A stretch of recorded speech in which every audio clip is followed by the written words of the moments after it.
Hey everyone, welcome to my YouTube channel my opinion. तो आज के इस पॉडकास्ट में मैं बात करने वाली हूँ लप्पू के बारे में।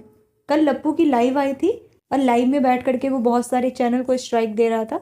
हालांकि ये वाली चीज़ें वो पहले भी कर चुका है, बट उसके साथ वहाँ पे लप्पी भी हुआ करती थी। बट जिस हिसाब से इनके व्यूज़ गिरे हैं तो उस हिसाब से उनको स्ट्राइक दे के कॉमेंट सेक्शन या रिएक्शन चैनल वाले ही बचे हैं जिनके साथ वो भीड़ करके अपने व्यूज़ को थोड़ा बहुत बढ़ाएंगे। तो खैर इन सारे टॉपिक पे मैं डिटेल में डिस्कस करूंगी, लेकिन उससे पहले अगर आप चैनल पे नए हो तो प्लीज़ सब्सक्राइब करो। वीडियो अच्छी लगी है तो लाइक करो, ज़्यादा अच्छी लगी है तो आप शेयर भी कर सकते हो। शुरू करते हो अपना आज का पॉडकास्ट। तो कल लप्पू की एक लाइव आई है और लाइव में बैठ करके बहुत सारे चैनल को स्ट्राइक दे रहा था। और फिर वो ऐसे चैलेंज भी कर रहा था कि अगर आप रिएक्शन वीडियोज़ बनाते हो ना तो हमारा नाम लेके बनाओ, अगर आप में गुदा है तो हमारा नाम ले करके बनाओ। अगर आप ये कर सकते हो ना तो हमारा और मेरी लप्पी जो है उसका नाम लो, उसका फ़ोटो लगाओ फिर बनाओ। तो देखो, जाहिर सी बात है कि अगर आप वाईटी पे किसी का भी कंटेंट का कुछ भी उठा के वीडियोस बनाओगे ना तो ऑलरेडी वाईटी की तरफ से ही कॉपीराइट आ जाता है। तो और चैनल का जो ग्रो है अपने आप ही जो है ना वो स्लो हो जाता है। तो कोई बेवकूफ़ ही होगा ना जो दूसरे का उठा करके डालता है, ठीक है, वो चीज़ें कोई नहीं करेगा। और दूसरी बात ये है ना कि ये पूरा खानदान जो खुद को ब्लॉगर कहता है ना, इनकी नज़र ही रिएक्शन चैनल वालों पे होती है और इसी फिराक में लगे होते हैं कि कैसे भी करके मैं इनके चैनल में ऐसा कुछ तो अपना देख लूँ ताकि मैं जाके इनको स्ट्राइक करूँ और बाद में जब ये इस चीज़ पर रिएक्ट करे तो मैं उस पर अपना कुछ ब्लॉग छाप लूँ। क्योंकि रही छोटे भाई की कंट्रोवर्सीज़ के बारे में तो वो अभी थोड़ी नरम पड़ गई है। होगा, वो भी होगा, मुझे लग रहा है 1-2 दिनों के बाद उसकी भी शुरुआत हो जाएगी। क्योंकि अभी महीना अंत होने वाला होगा ना तब ये लोग कंट्रोवर्सीज करेंगे। क्योंकि मंथ के स्टार्टिंग में इन्होंने कंट्रोवर्सीज कर ली तो अब मंथ के एंड में करेंगे या फिर अगले मंथ में करेंगे, लेकिन ये लोग कंट्रोवर्सीज करेंगे क्योंकि बिना उसके इनके व्यूज़ नहीं है। अब माता जी के व्यूज़, थोड़े बहुत माता जी के व्यूज़ देख लो, क्योंकि इसलिए आ जाते हैं क्योंकि माता जी साफ़ सफाई ये सब करके दिखाती हैं तो व्यूज़ आ जाते हैं। अब लप्पू के व्यूज़ देख लो, कोई नहीं पूछ रहा। और दूसरी बात, लप्पू के पास कुछ कंटेंट नहीं होता है पीपी के अलावे। तो अभी जो लप्पू है वो आया है लाइव में और वो बोल रहा है कि जो रिएक्शन, जो अर्पिता रिएक्शन है उनके बारे में बोल रहा है कि उनका तो नाम ही मत लो, उसकी तो ऐसी हिम्मत ही नहीं है कि वो हमारा नाम ले और हमारे फ़ोटोज़ को डाल के वीडियो बनाए। और जब उनको बोला जाता है तो बोलती हैं कि नहीं नहीं ये आपका नहीं है, ये किसी और का है। और किसी और रिएक्शन चैनल वाली के बारे में ऐसा बोला कि हमने जब उनसे पूछा थाने में तो वो बोलती है कि ये मेरे बाप की है।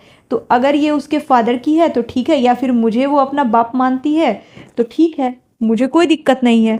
तो जो आदमी खुद अपना जेन्यून नेचुरली बाप नहीं बन पा रहा है, उसको बाप बनने की इतनी चुल है कि वो किसी का भी बाप बनने को तैयार है। अरे भाई, बाप बनना है तो अपने अकॉर्डिंग अपने दम पे बाप बनो ना। किसी के मुंह बोले बाप कुछ भी बन जाने से थोड़ी कुछ होता है। मतलब क्या बातें कर रहे हो यार लप्पू। तुम बाप और लप्पी माँ ऐसे वाले शब्दों का जो उपयोग है ना तुम लोग मत किया करो, क्योंकि ऐसे वाले शब्दों का तुम लोग उपयोग करते हो ना तो वो तुम लोग मजाक के पात्र बन जाते हो। क्योंकि जो चीज़ करने के लिए तुम इतने दिन से स्ट्रगल कर रहे हो कि बाप बनने के लिए तुम डॉक्टर के पास जा रहे हो या फिर उससे भी नहीं हो रहा तो तुम किसी तीसरे चौथे लोगों पे इल्ज़ाम मर देते हो और तुम बोल रहे हो कि मैं रिएक्शन चैनल वाले का बाप हूँ। तुमने अपने आप को देखा है? अपने आप को तुमने देखा है? बाप बनने वाली तुम्हारी पर्सनालिटी है? मतलब थोड़ा बहुत सोच समझ के बोला करो यार। उसके बाद लप्पू बोल रहा है कि जो हमारा जो ये दुकान है ना, लोग उसको डिफेम करने का कोशिश कर रहे हैं। हमने जो है पिछले 5 से 6 मंथ में मतलब बहुत ज़्यादा 5,000 से भी ज़्यादा जो है हमने पार्सल जो है डिलीवर करा दिया है। तो जब तुमने इतने सारे पार्सल डिलीवर करा दिए हैं तो लाइव में बैठ करके क्या कर रहे होते हो? मतलब तुम्हारा जो स्टोर है वहीं से अच्छी खासी बिक्री होती है, तो फिर लाइव में क्या दुकान लगा रहे होते हो? लाइव में दुकान लगाने की कोई ज़रूरत नहीं होती है। और कोई तुम्हारे स्टोर को क्यों डिफेम करेंगे?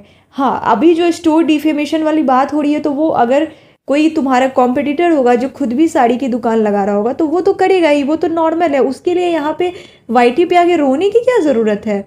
हर चीज़ पे वाईटी पे रोना, हर चीज़ का रोना वाईटी पे रोना, तो ऐसे थोड़ी होता है लप्पू।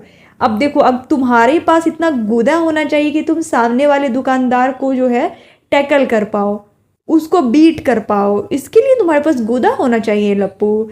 हर बात के लिए तुमको वाईटी पे आके रोआ करना मचाना है, स्ट्राइक देना है, तो तुम दुकान को किसी ऑफलाइन वाले को तुम थोड़ी स्ट्राइक दे दोगे। ऐसे नहीं होता है लप्पू। अच्छा ठीक है, माना कि तुम्हारा नाम लप्पू है, इसका मतलब ये नहीं है कि तुम हरकत भी डिट्टो डिट्टो लप्पू वाली करो, थोड़ी बहुत हरकत तो कम से कम अपने सही नाम वाले में कर लो। अब बात कर रही हूँ इसके बारे में, तो ये अपने दुकान का एक दो लोगों का वो दिखा रहा था कि देखो अभी इसने साड़ी ली है और मुझे ये फीडबैक दे रहे हैं और मैं आपको ये लाइव दिखा रहा हूँ। तो क्या ऐसा नहीं हो सकता है क्या तुम किसी अपने दूसरे फोन से बैठ करके दिखा रहे हो? ये भी तो हो सकता है। हाँ ठीक है, माना कि तुम्हारे कुछ पगलू टाइप के जो होंगे तुम्हारे व्यूअर होंगे वो लेते होंगे, ठीक है, बट अभी जो तुम दिखा रहे हो उसकी क्या गारंटी है कि तुम्हारे वो जो परचेज किया है वो तुम्हारे जेन्यून जो है ग्राहक है, या तुमने खुद से ही एक फोटो लेके, तुम्हारे पास तो 10 मोबाइल है, 10 कैमरा है, तुम खुद से ही कर रहे हो, किसी ने देखा है क्या? और तुम्हारी जो छवि बनी हुई है ना झूठ बोलने की, बातों को मैनिपुलेट करने की, तो तुम कुछ भी बोल रहे होते हो ना तो पहला घंटी ना तुम्हारे ऊपर झूठ का ही जाता है। लप्पू क्या बोल रहे हो लप्पी तुम, मतलब थोड़ा बहुत सोच समझ के बोला करो। आजकल लप्पी नहीं दिख रही है क्योंकि आपको पता होगा कि अब लप्पी को है कोई इतना कोई पूछ नहीं रहा है, लप्पी का असली चेहरा पूरी तरह से एक्सपोज हो चुका है। और जो है वीडियोस तो आ नहीं रहे हैं उसके, जो नॉर्मल उसके जो मेन चैनल है उस पर, बाकी चैनल को मैंने नहीं देखा है इतना, क्योंकि ये लोग इतना गंद बकते हैं ना कि लिटरली इन लोगों को देखने का थोड़ा भी इच्छा नहीं होता है। अब रही बात करूँगी मैं माता जी के बारे में, तो माता जी जो है अपने घर को पूरा अच्छे से साफ सुथरा कर रही है। अब ये देखना है कि वो कंटेंट के लिए साफ सुथरा कर रही है, इसको कंटिन्यू करेगी या फिर व्यूज़ के लिए किसी कंट्रोवर्सी में कूद पड़ेगी, क्योंकि माता जी के ये सब बस का नहीं है। माता जी को अगर साफ सफाई से इतना ही लगाव होता तो वो हमेशा ही अपने घर को साफ रखती। ये नहीं कि बहू बेटा को भगा दूंगी फिर घर साफ करूंगी, ऐसे नहीं होता। जिनको साफ सफाई की आदत होती है वो किसी भी परिस्थिति में अपने घर को साफ सुथरा रखने की कोशिश करते हैं। तो माता जी पूरा साफ सफाई में लगी हुई हैं, दिन रात साफ सफाई कर रही हैं, बता रही हैं कि अपने किचन का साफ सफाई की है, अभी हॉल की साफ सफाई करनी बाकी है। तो माता जी का भी चल रहा है ये कंटेंट, साफ सफाई करेंगी ये वो, चलो ठीक है। माता जी भी लगी हुई है अपने छोटे बेटे को थोड़े दिन के लिए छोड़ चुकी हैं अपने जीवन को अच्छे से जीने के लिए। लप्पू ने भी अपने छोटे भाई से कंटेंट खींचना बंद किया है, बट ज़्यादा दिन नहीं होगा, आप देखना कि नेक्स्ट मंथ 2 से 3 तारीख में फिर ये लोग कोई कंट्रोवर्सी छेड़ेंगे, क्योंकि महीने के स्टार्टिंग में चाहिए होता है कि कुछ तरकता वरकता हो जाए। तो फिर ठीक है, आपको वीडियो ये कैसे, तो वीडियो अच्छी लगी हो तो लाइक करो, चैनल को सब्सक्राइब करो। Thank you so much.